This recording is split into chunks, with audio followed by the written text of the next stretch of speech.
What's going on, everybody? It's Stas here. So another red day in the stock market today. We had the S&P 500, the Dow Jones, the NASDAQ 100 all go down 0.7%. And we had the Russell, get this guys, lead the way down almost 2% on the day. So I want to break down some technicals today, go over a bunch of stocks to buy now. And I also want to share what I'm doing and kind of where my head is at as a trader, as an investor, as we are seeing a bit of a kick up in volatility. So if you guys find value, hit the like button, subscribe. I would greatly appreciate that, and check out all the free resources down below, plus my Patreon, and let's get right into the video. So you guys can see here SPY, which is the ETF we use that tracks the S&P 500. This recently hit an all-time high. You guys know that the bulls have been in charge all throughout April pretty much up until now, right? Yesterday and today,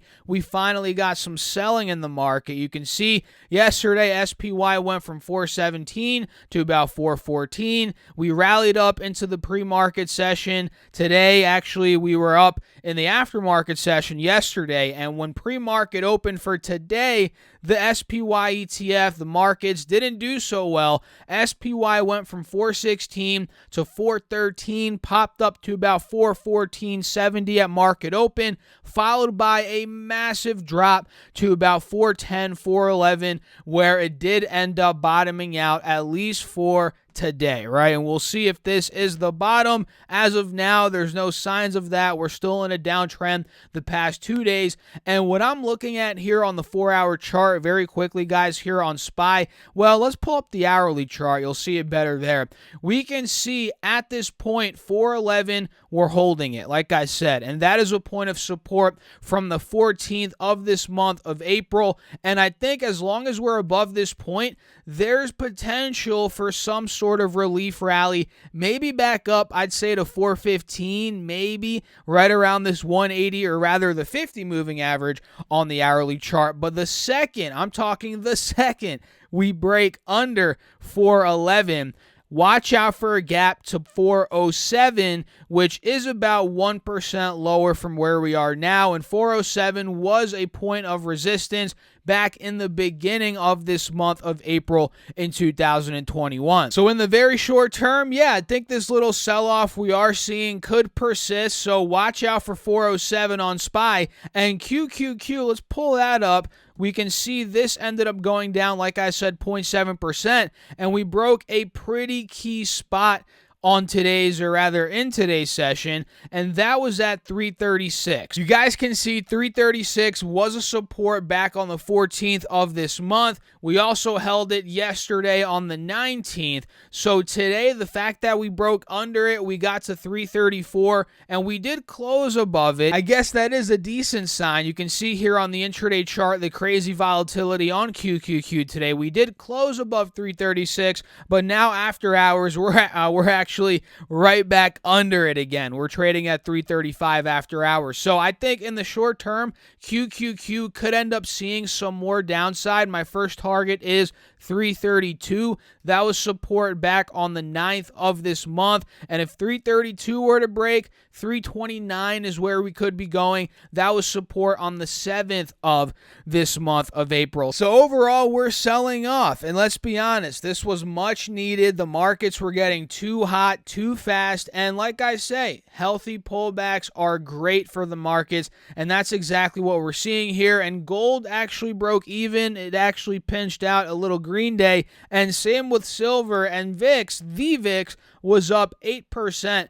Like I said, volatility was all across the markets today, and it's about time the VIX is spiking up, considering it was at an 18, or not an 18-month, about a 13-month low, and now we're getting closer to that 20-point level. So we'll see if this continues. What do you guys think? Let me know down below in the comments. As always, now we might as well start talking about some stocks, what I'm doing in the markets, and I'll give some thoughts across these stocks, of course, as always, and we'll break down some technicals as always. So stock number one, which is falling a ton right now, is Netflix, ticker symbol NFLX. And they're falling, and take a look at that candlestick, guys. That is not pretty. That is one big red candlestick right there. And it seems like we are finding some sort of bottom. We are trying to fill that gap back up from where we dropped. And we closed at 549, by the way. We got all the way down to 480. Now we're trading at 501. This is trying to fill the gap back up, and we'll see if it succeeds.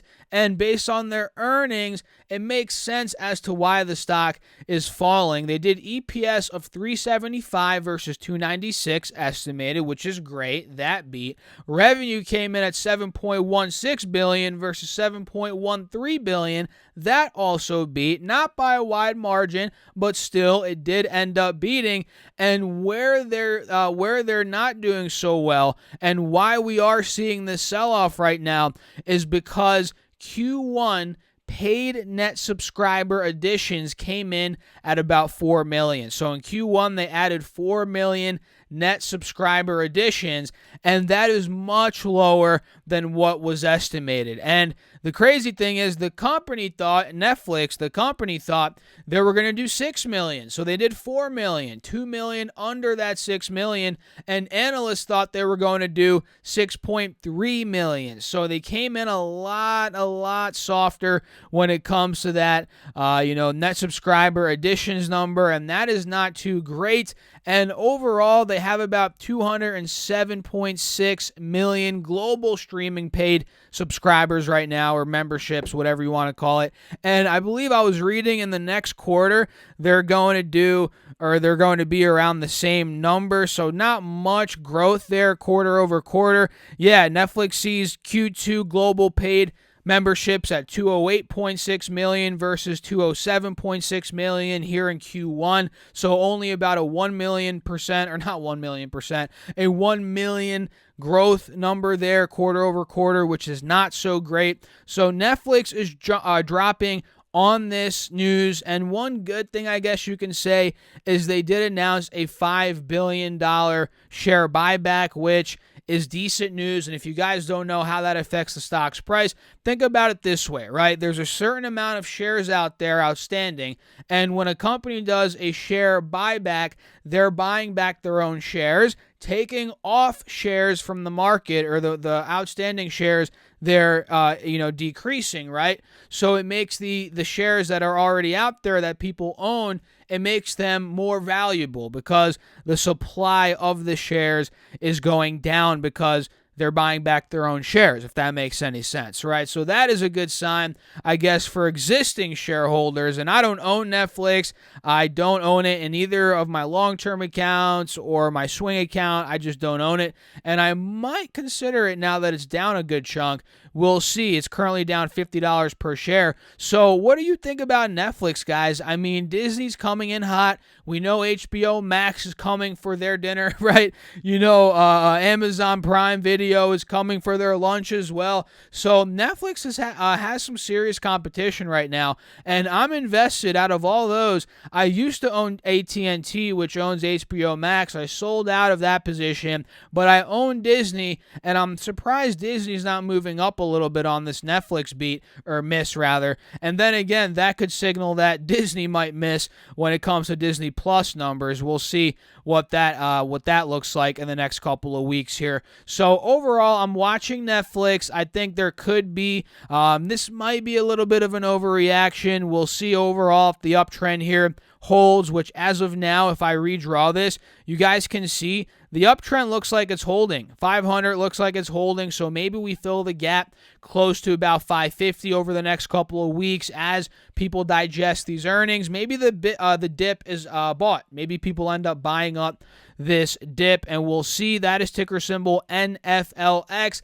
Johnson & Johnson also reported earnings today, and they did EPS of $2.59 versus $2.34 estimated, and revenue came in at $22.32 billion versus $22.01 billion estimated. So a double beat. They beat revenue, they beat EPS, and full year 21 guidance for EPS, it topped the estimates, but the revenue didn't top the estimates. And you guys know what's been going on with the V shot. I'm not going to talk about that now, but you guys know what happened with J&J regarding the V shot. And today we got some news from the EU that they think there's more benefits than risks. You guys can see here the J&J V shot benefits outweigh the risks. That's what the EU agency says. So that is definitely moving this stock right now, the earnings and that news from the EU. And we can see this morning the gap filled from 163 to about 168, roughly a little bit under 168. That was a nice 2.5% move. And you guys know I own J&J. It's one of my long-term investments, and now I'm considering it for a swing trade now that we broke out of this wedge. And you guys remember I called this out a couple days ago, so make sure to subscribe to the YouTube channel here. Hit that red button if you haven't done so already, because we call these stocks out every day left and right. And we covered this at 163. I told you guys it could fill up to 167, and then from there, there's more upside. So I'm still sticking to that. I think we could get to the low to mid 170s, which gives it about 3 to 4% more upside from where it is right now. So J&J, I'm excited about this in the short term. And of course, as a long-term investment, I like it. And IBM is another one I'm watching, International Business Machines. You guys know this is not a lot of people like this stock. Some people like it. I personally don't own it as a long-term investment or my swing trading account, and I don't know if I ever will own it as a long-term investment. Probably not, but as a trade, I would definitely consider it. They just did EPS of $1.77 versus $1.63. That beat, and revenue also beat. $17.7 billion versus $17.34 billion, and Q1 total cloud revenue was $6.5 billion, and that was up 21% year over year. So that's pretty impressive. That could definitely be a reason why IBM is pushing up. It went up 4% today. And it's interesting because we're seeing a sell rating and a neutral rating here from a couple of analysts, and we see a market perform rating. So it's kind of a mixed bag when it comes to different analysts and institutions covering the stock. And I like it, technically speaking, because it took out 136 today. We closed above it. We closed above 138, actually, which is even better. And pulling up this 3-year chart, you guys can see, and I mentioned this morning on Patreon, and if you guys caught that move, let me know in the comments. And I mentioned this, and I'll say it again. If 136 were to break, it did. Now we can see, as we're obviously at the end of the day today, we can see 136 broke. We're at 138 now. I was saying how there's upside to about, I'm thinking $143 to about $144 per share. Would you take a look at that, guys? I have a little visitor with me right now. She was just clawing at my feet as I'm filming this video. Can you even see her right here? Ibiza, say hello.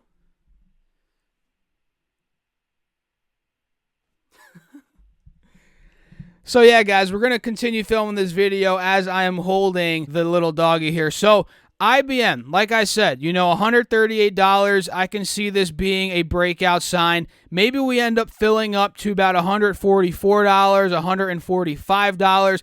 That is where ultimately I could see this stock going in the short term here. There's definitely some upside, more upside from where we are right now. And look at that volume. That's that's a crazy spike in volume right there. So that is definitely worth monitoring here on ticker symbol IBM. And we're seeing oil. It's looking pretty interesting. Let's pull up that oil chart /CL. Look at this. Oil tanked today from 64 a barrel down to about 61.75. It held that 180 SMA on the hourly chart here, and we saw a nice recovery heading into market close. And let's pull up this 4-hour chart. You guys can see what I'm talking about here. This actually broke out it was about a week ago, right? This broke out above the 180 moving average. You guys can see here it also took out, obviously, the 50 moving average as well, and it got a bit overheated at 64.50. Now we're pulling back like I showed you all. We hit 61.50 today on crude oil,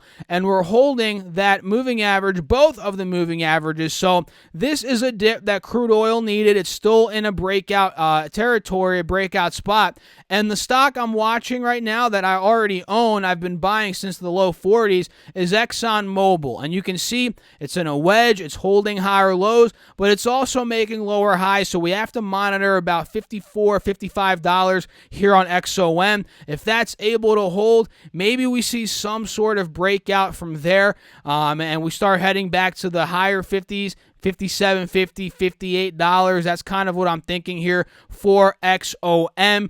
And we have Square. I've been getting a lot of questions on Square. Stas, what do you think about Square stock? Well, the truth is, in the short term, I think it's a little oversold based on the RSI. But remember, the RSI doesn't always work. The stock, ETFs, indexes, whatever, they can go down more even if the RSI is oversold. And this is a case where Square, that is, I believe it could go down more. I think there is some more downside, maybe to about 220, 225, and that is about $20 lower from where we are now. So I wouldn't necessarily force a Square buy here.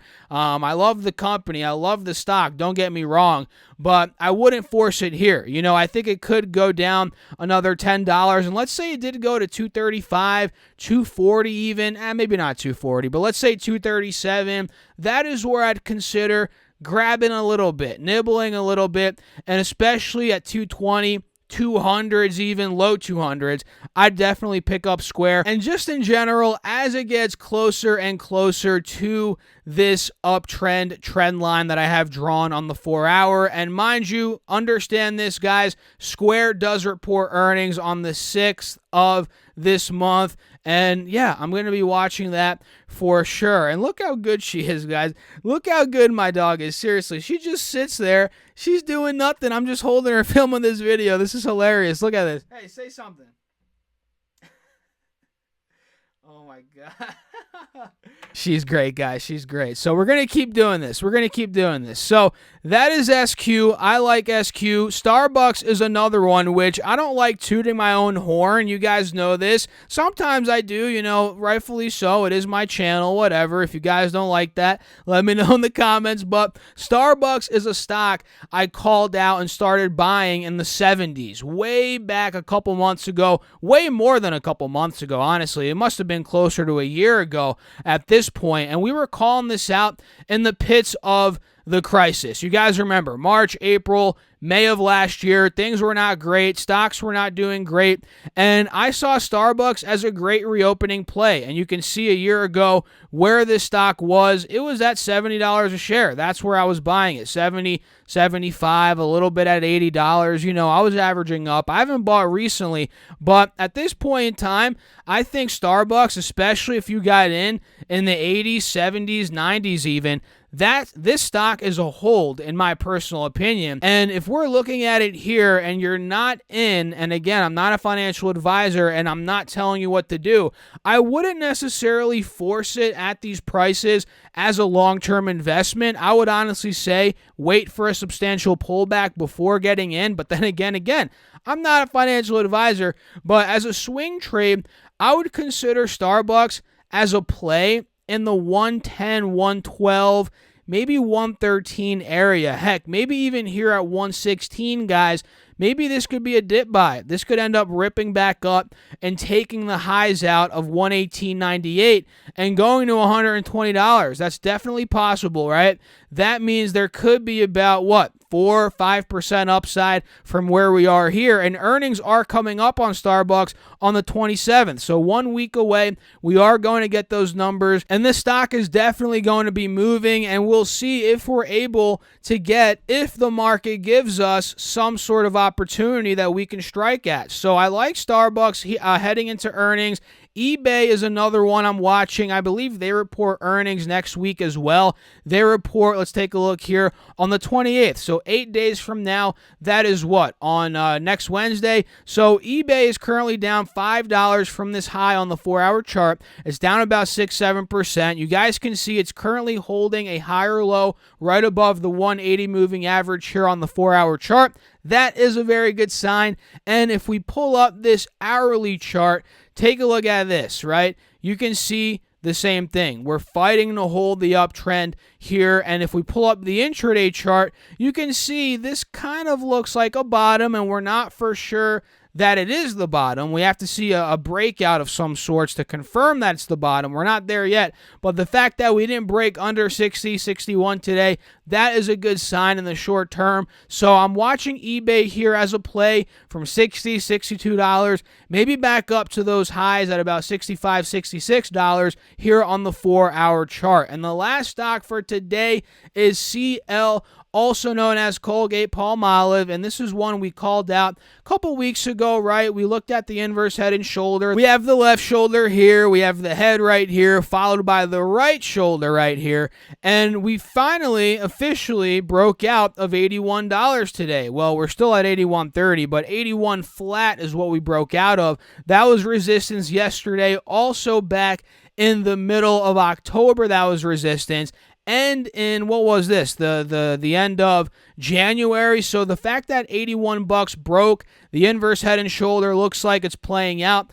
I can see the right shoulder forming at about $87, $85 to $87, meaning there's about 6-7% upside on CL right now. And this one could be an options play. I haven't looked at the options chain for CL. This might be one that I wouldn't go too heavy on shares, to be honest, but I would consider maybe buying a couple contracts for maybe a couple months out. That would be a play in my opinion, and I'll take a look deeper into that and get back to you all. So overall, that's it. I hope you all enjoyed the video. We're about, 23, 24 minutes in. I'll probably edit this down a bit. Let me know in the comments. I'd love to know. And if you all want me to go over any individual stocks, drop those down below in the comments as well. Feel free to hit the like button, subscribe to the channel, and check out that free Discord chat. That is linked down below. Same with $30 free from M1 Finance. And you guys could get $10 from Coinbase and Ibiza. She's telling you all to go do that. Should they go get Coinbase, right? $10 from Coinbase, $30 from M1 Finance. Yeah, I agree. They should definitely do that. Oh, what else should they do? Oh, they should go on Patreon. Oh, that's right. I forgot about that, Ibiza. Good call. You guys should check out my Patreon. That's also linked down below. You get buy and sell alerts, call-outs, morning update videos, and you guys get more access to me. And now she's getting a bit fidgety. But yeah, all those are linked down below. I'll catch you all in the next video. Thanks for watching. As always, guys, stay safe out there. Keep crushing the markets. Peace out.